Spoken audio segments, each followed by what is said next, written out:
झारखंड मुक्ति मोर्चा के संस्थापक संरक्षक नेता शिबू सोरेन ने सोमवार सुबह अंतिम सांस ले ली है। उनका दिल्ली के गंगाराम अस्पताल में निधन हो गया है। ये जानकारी कुछ समय पहले ही हमारे पास आई।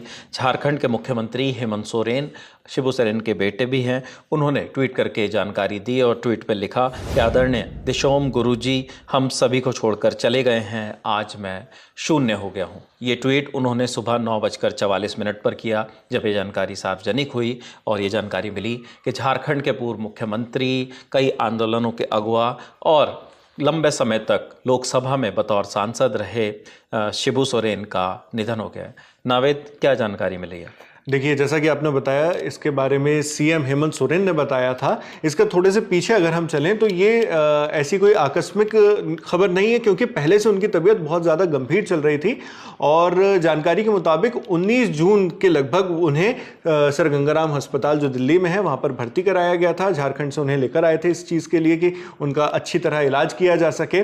और अस्पताल में भर्ती उन्हें जिन समस्याओं के कारण किया गया था उनमें एक तो किडनी की बीमारी है जिससे वो लंबे वक्त से जूझ रहे थे। साथ में क्योंकि एक काफी बुजुर्ग उम्र तक वो पहुंच चुके थे, 81 साल की उम्र थी उनकी अभी, तो उस उम्र के चलते भी कई स्वास्थ्य संबंधी समस्याएं हो जाती हैं। तो उन बीमारियों के चलते भी उन्हें कई परेशानियां थी जिन्हें सुलझाने के लिए, जिनका इलाज के लिए वहां पर सर गंगाराम हॉस्पिटल में उनको एडमिट कराया गया। और इसके बाद जानकारी मिलती है कि खुद सीएम हेमंत सोरेन जो उनके बेटे भी हैं, वो खुद भी 2 महीने के लगभग अपने पिता की देखरेख के लिए दिल्ली में कैंप किए हुए थे। सारा काम जो था वो यहीं से हैंडल कर रहे थे और साथ साथ में अपने पिता की देखरेख भी कर रहे थे। लेकिन साथ में यह भी जानकारी मिलती है फिर कि हेमंत सोरेन के पिता शिबू सोरेन को वेंटिलेटर सपोर्ट पर रखा जाता है, क्योंकि उनकी हालत जो है लगातार बिगड़ते जाती है। और फिर उसके बाद 4 अगस्त को यह खबर आती है, 4 अगस्त 2025 को सोमवार की सुबह, कि 81 साल की उम्र में शिबू सोरेन का निधन हो गया है। बिल्कुल, और किडनी की कई बीमारियों से वो ग्रस्त थे और भी बढ़ती उम्र के साथ साथ जो बीमारियां होती हैं उससे वो ग्रसित बताए जा रहे थे। न्यूरोलॉजी की टीम, कार्डियोलॉजी की टीम और साथ ही साथ नेफ्रोलॉजी से जुड़े हुए विभाग और वहां से जुड़े डॉक्टर्स उनकी देखरेख कर रहे थे। अगर शिबू सोरेन के हम कार्यकाल की बात करें या उनके पूरे जीवन की बात करें, जिस तरीके से उन्होंने अपना पूरा जीवन जिया, वो संघर्ष, वो आंदोलन, जिसके बाद झारखंड अलग होता है जब अटल बिहारी वाजपेयी की सरकार साल 2000 में, तो उसके पीछे भी कहीं ना कहीं शिबू सोरेन का बहुत बड़ा अहम रोल माना जाता है। बिल्कुल, वो जैसा कि मैंने आपको बताया, अभी आपने भी जिक्र किया कि उनकी उम्र बहुत ज्यादा थी। तो 11 जनवरी 1944 यानी आजाद भारत के पहले, 47 में आजाद हुआ था भारत, 1944 में लेकिन उनका जन्म होता है। और तब बिहार में हुआ था उनका जन्म, हालांकि अब वो झारखंड राज्य बन चुका है, हजारीबाग जिला आता है, तो वहां पे उनका जन्म हुआ था। वहां पे नेमरा गांव है। उसके बाद फिर उन्होंने धीरे धीरे करके राजनीति में अपनी पकड़ बनाई, पैठ बनाई, और उसके बाद झारखंड मुक्ति मोर्चा यानी जेएमएम के सह संस्थापक वो रहे और लंबे समय तक उसके अध्यक्ष भी रहे हैं शिबू सोरेन।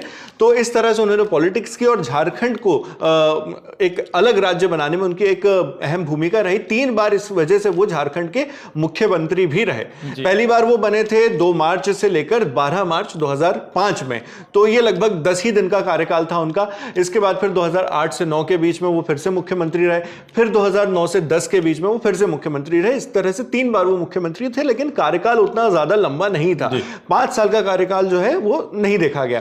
इसके बाद शिबू सोरेन ने 1972 में जेएमएम यानी झारखंड मुक्ति मोर्चा बनाकर आदिवासी अधिकार, जमीन वापसी, जो लैंड से जुड़े हुए लॉज थे उसको लेकर, और फिर झारखंड राज्य को अलग से बनाने की मांग जो है उन्होंने की और इसके लिए बड़े बड़े आंदोलन उन्होंने किए।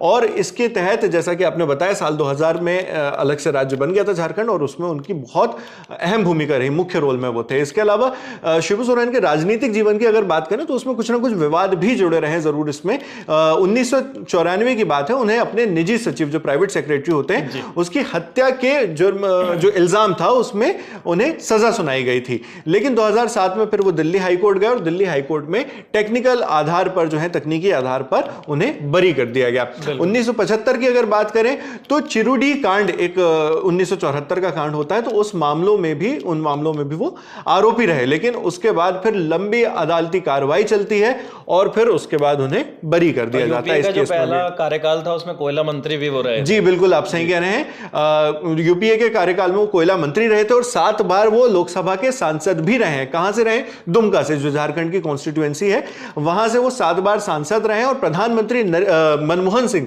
यूपी यूपीए की जो आप बात करें, प्रधानमंत्री मनमोहन सिंह जब थे तो उनकी सरकार में वो कोयला मंत्री भी रहे हैं। और उनकी पहचान जो है विपिन, वो झारखंड के आदिवासी जो वर्ग के लोग आते हैं उनके हितों के लिए, उनके वेलफेयर के लिए काम करने में काफी बड़ी रही है, उसके वो पैरोकार माने जाते रहे। इसी वजह से स्वाभाविक तौर पर राजनीति में भी उनकी इतनी खास पकड़ बनी। और आपने शुरुआत में ही जो बताया था, हेमंत सोरेन का जो पोस्ट थी वो पढ़कर बताया था, उन्होंने गुरुजी कहकर संबोधित किया था।